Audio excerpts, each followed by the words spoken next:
بسم اللہ الرحمن الرحیم۔ معزز خواتین و حضرات، السلام علیکم ورحمۃ اللہ وبرکاتہ۔ یتیم کا مال کھانا بنیادی طور پر حرام ہے، لیکن شریعت اسلامیہ نے اسے استعمال کرنے کی کچھ شروط عائد فرما دی ہیں۔ یہی ہمارے آج کے حدیث کے سبق کا موضوع ہے۔ مشکات المصابیح کتاب النکاح باب ہے اخراجات اور غلاموں کے ساتھ اچھا سلوک کرنے کے حوالے سے، اور 3362ویں حدیث کتاب میں اور 14ویں ہے باب میں۔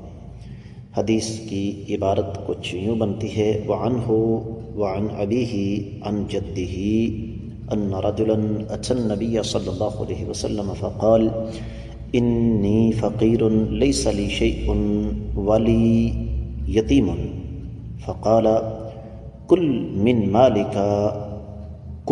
مال یتیمک غیر مسرف ولا مبادر ولا متأثل، رواہ ابو داود والنسائی وابن ماجہ۔ معزز خواتین و حضرات، جیسے آپ نے سماعت فرمایا کہ یہ روایت سنن ابی داؤد، سنن ابن ماجہ اور سنن نسائی میں ہے، اور یہ حدیث اللہ تعالیٰ کی توفیق سے قابل حجت ہے۔ محدث العصر شیخ البانی رحمۃ اللہ علیہ نے اس کو صحیح قرار دیا، شیخ زبیر علی زئی رحمہ اللہ اس کو حسن قرار دیتے ہیں۔ تفصیلی حوالہ نوٹ فرمائیے گا، سنن ابی داؤد کتاب الوصایا، اور باب ہے یتیم کے مال سے اس کا سرپرست کتنا کھا سکتا ہے، 2872ویں حدیث ہے، جبکہ سنن ابن ماجہ میں 2718ویں ہے، سنن نسائی الصغریٰ میں 3698ویں ہے۔ تو حدیث جیسے آپ نے سماعت فرمایا تمام تر شکوک و شبہات سے بالا تر۔ ترجمے کی طرف بڑھتے ہیں۔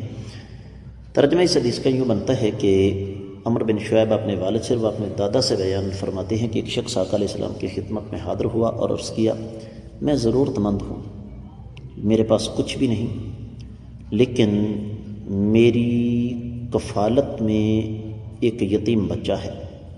آقا علیہ السلام نے اسے اجازت دی، فرمایا تم اس یتیم کے مال میں سے اپنے لیے استعمال کر سکتے ہو، لیکن ایک تو فضول خرچی نہ کرنا، دوسرا ضرورت سے زیادہ نہ لینا، تیسرا جلدی اس کی جائیداد کو نہ کھانا، اور نہ ہی اس سے اپنی جائیداد بنانا۔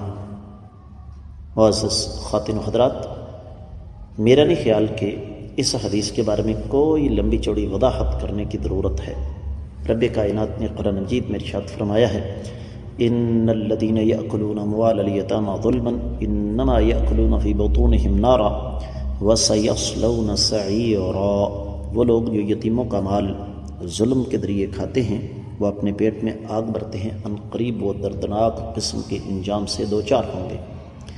لیکن یہ جو آیت مبارکہ میں نے پڑھی، یہ بھی سورۃ النساء ہی کی ہے، اور سورۃ النساء ہی میں رب کائنات نے فرمایا: وَمَنْ كَانَ غَنِيًّا فَلْيَسْتَعْفِفْ وَمَنْ كَانَ فَقِيرًا فَلْيَأْكُلْ بِالْمَعْرُوفِ۔ جو آدمی خود مالدار ہے تو وہ یتیم کے مال کو استعمال کرنے سے بچے، لیکن جو فقیر ہو، کنگال قلاش ہو، وہ اچھے طریقے سے کھا سکتا ہے۔ تو حاصل کلام یہ ہے کہ شریعت اسلامیہ ہمیں اس بات کی اجازت دیتی ہے کہ اگر ہم کسی یتیم کی سرپرستی کر رہے ہیں تو پھر ہمیں بنیادی بات یہ ہے کہ بچنا چاہیے کہ اس کا مال ہم استعمال کریں، لیکن اگر ہم خود حقدار ہیں، فقر و فاقہ ہے، غربت ہے، تو اس کے لیے ہمیں شریعت اسلامیہ صرف ضرورت کی حد تک ان کا مال استعمال کرنے کی اجازت دیتی ہے۔ یہ نہیں ہے کہ یتیم کے مال سے اپنی جائیدادیں بنا کے اس کو کنگال قلاش کر دیا جائے اور خود آدمی کروڑ پتی بن جائے، جس طرح کہ ہمارے ہاں کچھ لوگوں کا یہ وتیرہ بن چکا ہے کہ وہ یتیموں کا مال لوٹ کر کھاتے ہیں۔ یہ حرام ہے۔ امید ہے کہ انشاءاللہ آپ کو یہ حدیث سمجھ آ گئی ہوگی۔ اس کے ساتھ ہی آج کے سبق سے اجازت چاہوں گا۔ السلام علیکم ورحمۃ اللہ وبرکاتہ۔